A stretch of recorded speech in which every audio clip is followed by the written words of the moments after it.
Hey,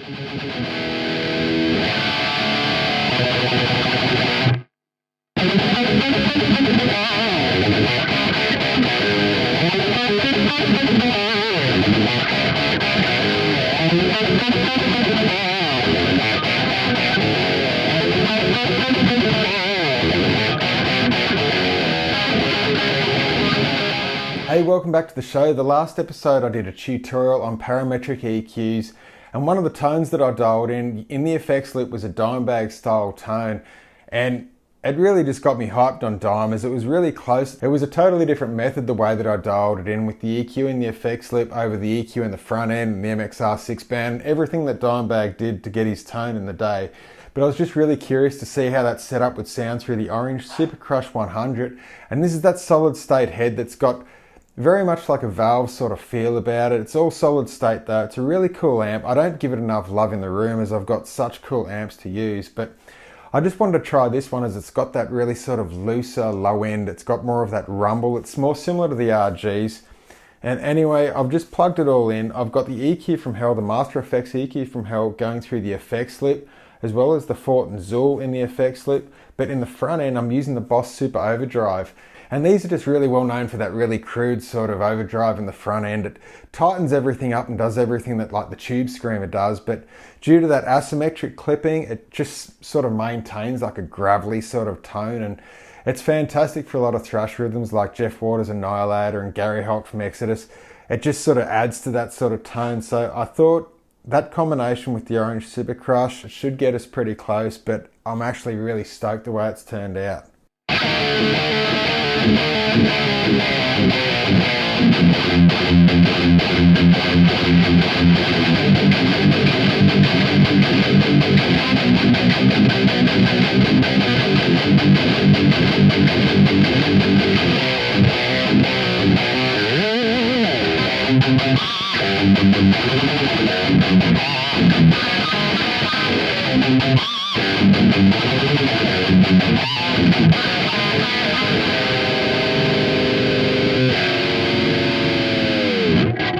And that's just so easily recognizable. It's just such a cool tone. I really like just using the effects loop to dial in that EQ and just pushing the front end with overdrive.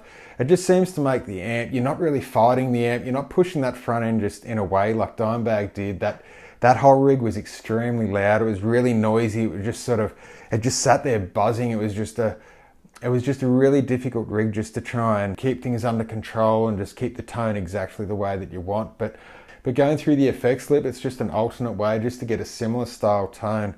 So for the whole setup and everything I've got going on today, I'm using my Jackson 2019 KVX, and I absolutely love this guitar. It's 25.5-inch scale. I'm not a fan of the 24/3/4 like the Dimebag guitars. They just feel really small and compact on me. I don't like the shorter scale length neck. I find they're hard to just keep in tune for me. It's just wrong for me, but this one's right. And I've got the Seymour Duncan Dimebag set, the pickups in this, and I just think it's a great combination. It's not just in here to get Pantera. I think it's just a really cool sort of pickup for a lot of thrash, a lot of just really cutting sort of aggressive metal. And then into the front of the amp, we've got the Boss Super Overdrives, and that's stacked with Yoba and his Tube Screamer, and I'll turn this one on just for solos, and you'll see why in a tick. It just really adds a cool element to the solos. And then through the effects loop, we've got the Master Effects EQ from Hell. That's going then into the Fort and Zool noise gate. On the outboard side of that, we've got the MXR carbon copy, and that just goes on for solos as well with Yoba and his Tube Screamer. You just get a fantastic sort of rich tone going on. They're going into the Orange Super Crush. You can just see the settings there. I'm really boosting the gain on this, boosting the bass, boosting the mids, treble's just neutral. And it also gets a really cool clean tone that we'll have a look at as well.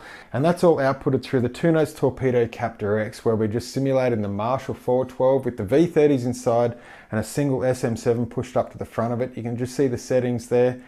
And then lastly in my rig, it doesn't affect the tone whatsoever, but I've gone out and bought a Boss loop station just so that I can loop certain riffs and then have them looping in the background, and we can just change EQs and settings on amps.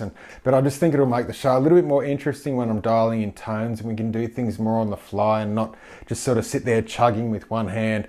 It seems to work really good so far just for looping mono tracks, but as soon as you start stacking tracks and trying to create harmonies out of it and playback through harmonies in a distorted tone, it just turns into a horrible mess. But It's fantastic for what I've got it for, just to dial tones and help you guys along. But one more thing, and I always forget, the guitar tuning for Cowboys from Hell. A lot of people will say that it's if you set your tuner to 425 Hertz and then just tune to E, you'll be bang on for most of the album, apart from the 2 songs that are drop D. I've just found if you set your tuner to 430 for this particular album, you just bang on with the actual album, just playing along with it.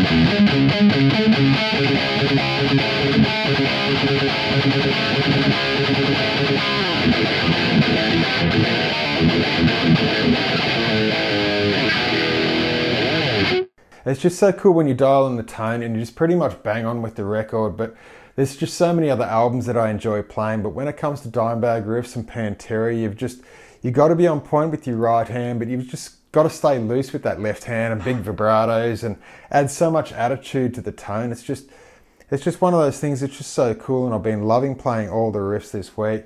There's loads to get through with the show, but what's going on with the EQ from Hell in the effects loop here? We're just boosting the bass a whole lot in the higher bass frequencies in a fairly large bandwidth. And then for the mids, we're really boosting the mids in the high mid region on a fairly small bandwidth. And then we're really just cutting the treble here in the lower treble frequencies in a fairly narrow bandwidth. So I've got the 2 bell curves really crossing over each other with the high mids. One's cutting and one's boosting, and we're sort of spiking in between, and we're really just playing off the EQ. And that's really just the guts of how to get this tone. It's really just the meat and potatoes right there of this tone. And then for the front end, I just want to show you really how to get different tones out of the Super Overdrive. I'll just play through a riff, we'll just loop it, and I'll just show you exactly how to get things more gritty or how to get things more tight and focused. And the whole album really changes from gritty to tight and focused and everything in between. But we'll just go through that now. I'll just play a riff.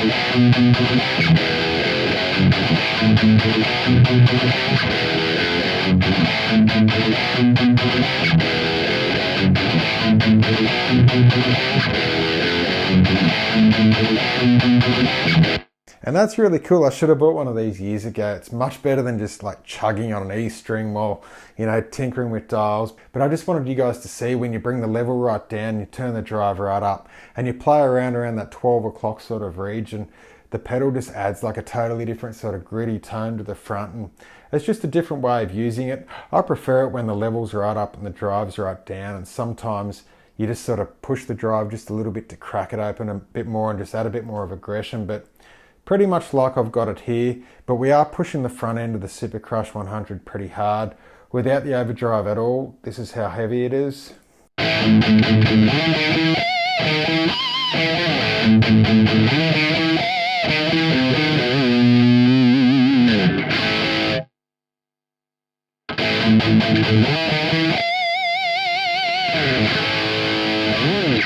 It tightens up that looseness in the front end, but it just adds a little bit more aggression as well. I just really like it. We'll just quickly check out a solo tone, then we'll move on to the cleans. But we've got the Tube Screamer stacked, as I said. If I turn that on with the carbon copy.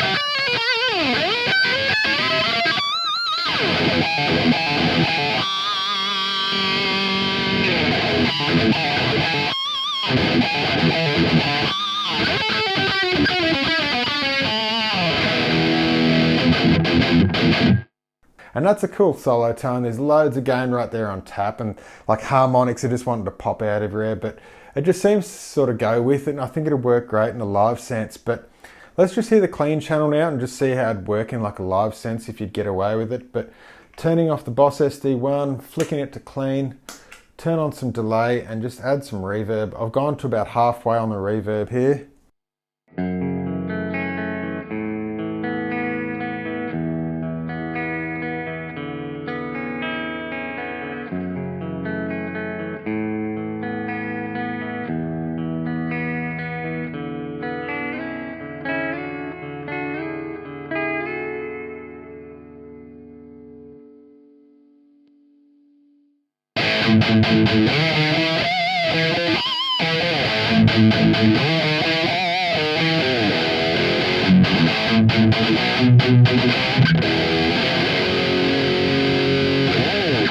I guess I'll just leave it there. That's the Orange Super Crush 100 with the EQ from hell in the effects loop, the Boss Super Overdrive in the front.